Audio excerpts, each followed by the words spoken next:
Well, yes, I am because it has got like some very devastating effects all over the world. So yeah. So I'm a fashion student, so I would say yes because obviously I'm wanting to go into fashion, and that means that at some point I'm going to have to start making sustainably, which is really difficult. I think fashion is our second biggest polluter.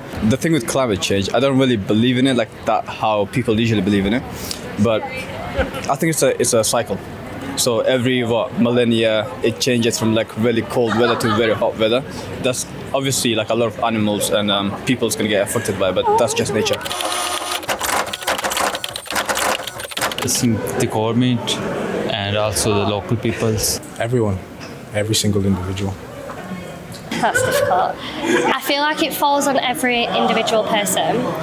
However, I do think for anyone to actually follow anything, the government needs to do something about it, because otherwise you're going to have a very small percentage of people that are willing to stick to taking the bike to work rather than driving, for instance. However, if the government put actual rules in place, everyone's going to have to follow it. It should be our members of parliament, because I think it's not just us who are playing a part, it's big companies as well. So even though they have put a lot of restrictions on like electronic vehicles and stuff like that, you gotta understand that where's this electricity coming from fossil fuels, gases and stuff. But you gotta understand as well, like big companies that produce a lot of like biochemical gases that do affect the ozone, they play a major part. It's not just us in general, it's the big companies as well. Well, I can't really name one entity that can fix it. I think it should be about a global effort towards putting it to a solution, because it's not just one country that has contributed towards it. I think it should be a global effort. There should be a global unity towards it. So everyone has to come together to sort it out.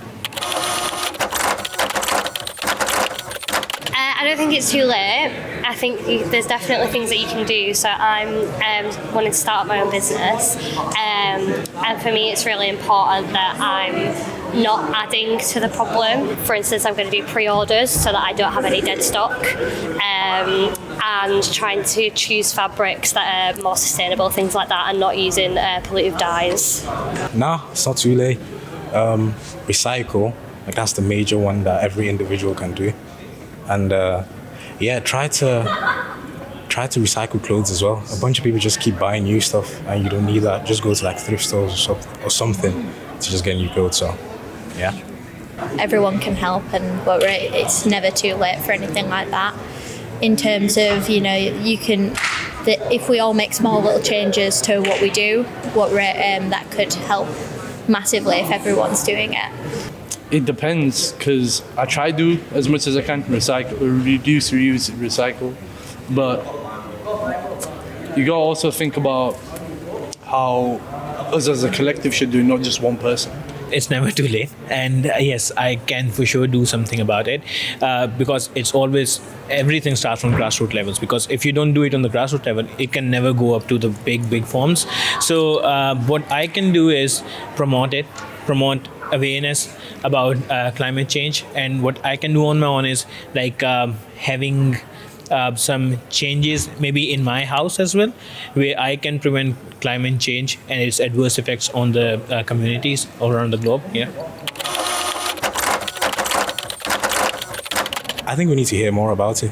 I mean, like, not to get me wrong, like it's pushed out now, but we still need to get more, aware about climate change. So, yeah. Yes, definitely, 1,000%. Definitely, yeah. Yeah, definitely. If, for example, if I am driving the car, then I should be responsible for my car. So if we're looking at Parliament, they need to bring more issues raising stuff that affects our pollution and stuff. So if we look at, we do have the Green Party. I think they should have more of a say in Parliament of what we should do. For sure, we do need to hear about it, because, I mean, at this point, we are already hearing a lot about it, because I'm from Pakistan, and our country from past 2 years have had very, very, very bad effects of climate change, and it wasn't our country generally that contributed towards it. It is like Pakistan has contributed like somewhere around 1% or something towards climate change, but the effects it had from last 2 years, the floods, the earthquakes and stuff, it is a lot.